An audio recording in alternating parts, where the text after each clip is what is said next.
Poor children are often defined exclusively by money, whereas poverty is about access or lack of to 9 other resources, including support systems, language, relationships, and role models.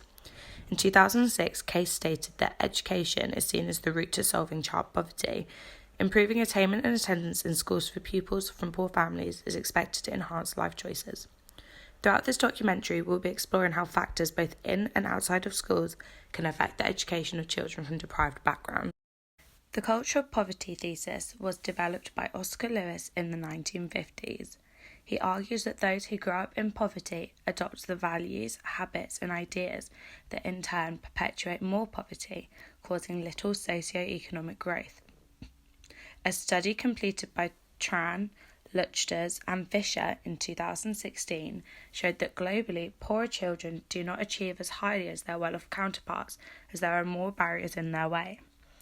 Payne further develops the culture of poverty thesis, but instead states that teachers should teach the values of the middle class, therefore the working class children gain the cultural capital they once lacked. In 2008, Feinstein found that parental education and involvement is the most important factor affecting their child's achievement. It has been shown that parents of a higher socio-economic background are more able to support their children through tutoring, after-school activities. They're also more likely to be more ambitious for their children, encouraging their child further academically. However, in her 2017 article, Ladson Billings states that from her experience teaching in deprived areas, she found that the parents viewed education as the way to escape poverty. This shows that whilst parents of a low socio-economic background are interested in education, schools must then focus on making it more accessible for them. This can be done through presentation afternoons when children can show the parents the work they have done at school. Bernstein developed a theory in 1960 about the relations between societal class and language development. From using speech samples, he was able to examine the responses of middle-class and working-class children with a variety of IQ levels, finding that the working class were responding with words from a lower level of linguistic hierarchy, whereas the middle class were using a higher level. From this theory, many more have been developed, each of them showing proof that the difference in a child's socio-economic background reflects strongly on their language development. Children acquire strong vocabulary skills through frequent high-quality conversations, and so those children who come from a working class or deprived family often tend to be at more of a disadvantage, portraying the reason in which children who come from lower levels of socio-economic background tend to be associated with having social problems such as linguistic, cognitive and socio-emotional. An example of this is Hart and Risley's research in 1995, who found that the average 4-year-old from a professional household has heard roughly 4.5 million words, whilst the average 4-year-old from a welfare household has heard roughly around 13 million. Montano-Harmon continued this research in 1991 and found that the issue for many children is that they know only casual register rather than both casual and formal. This, however, has been argued by Hallberg in 2010, who believes that irregardless of your socio-economic background, when starting school, all opportunities should be equal and achieved by forgetting what children may or may not already know and developing them as a whole. This, for example, should be encouraged from early years, and teachers could effectively put this into order by using a slow pace and open-ended questions for children to express thought and become engaged. In order for schools to be more successful when teaching language to a classroom that come from a mixed socio-economic background, they should introduce the idea of drawing meaning to the vocabulary being used. For example, this is an opportunity to teach formal register to all by encouraging them to find other, more sophisticated ways to phrase a statement. Pupil Premium was introduced in 2011 and is a sum of money given to individual schools by the government to help improve the attainment of disadvantaged pupils, those who have been looked after by a local authority for more than 6 months, or those whose parents have or do serve in the armed forces. Pupil Premium is based on research that children from low-income families tend to perform less well, and this is due to the fact that they often face challenges such as poor language and communication, lack of confidence, and issues with attendance and punctuality. This is therefore in place to help narrow the gap between disadvantaged children and their peers. Pupil Premium is used in a tiered approach, and this tier has 3 strands: the improvement of teaching, targeting academic support, and wider strategies. For teachers to be able to help support all children, Schools must allow them access to a wide variety of resources, professional development opportunities, and extra support for teachers who are early on in their career. In order to further academic support, there should be access to structured interventions, small group tuitions, and one-to-one support for those children who would benefit.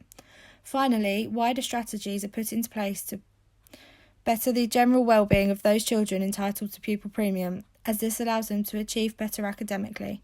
Schools often tend to do this through introducing child-specific behavioural approaches, breakfast clubs, and free school meals. There are, however, many factors that show that pupil premium may not be entirely effective. The National Audit Office released a report in 2015 stating that whilst the attainment gap has slowly narrowed, the gap continues to remain wide. 77% of schools use at least some of their money to fund activities for all students, and a wide variety of schools are using their money to fund strategies that are not endorsed by the Education Endowment Foundation. This therefore shows that whilst pupil premium is extremely helpful for those pupils who are at a disadvantage, schools should be using their funds to benefit their students better. Compensatory education refers to the idea that schools should put provisions in place to support children from disadvantaged backgrounds in order to close the educational achievement gap. Compensatory education was introduced in the late 1960s, with new schemes and policies put into place under the Labour government between 1997 and 2010.